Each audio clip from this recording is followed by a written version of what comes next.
வணக்கம் கரூர் மக்களே, வணக்கம் கரூர் மக்களே.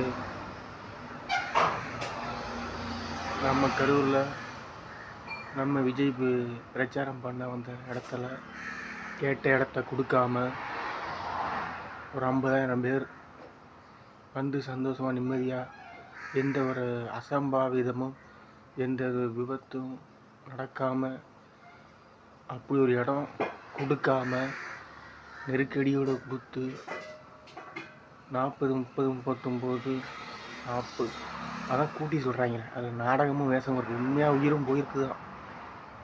அந்த ஒவ்வொரு உயிரும், என்னோட உயிரும், எல்லா உயிரும் ஒன்று தான். எல்லா நல்ல மனுஷியும் உயிரும் ஒன்று தான். எல்லா உயிரும் ஒன்று தான். ஆனால் அதில் சில நாடகம் வேஷமும் இருக்குது, ஒத்துக்கிறேன். ஆனால் அதுக்கு காரணம் யார்? பெரிய இடத்த கொடுக்கல, பெரிய மைதானத்தை கொடுக்கல. திமுக தான் காரணம். உண்மையான குற்றவாளி திமுக தான் காரணம்.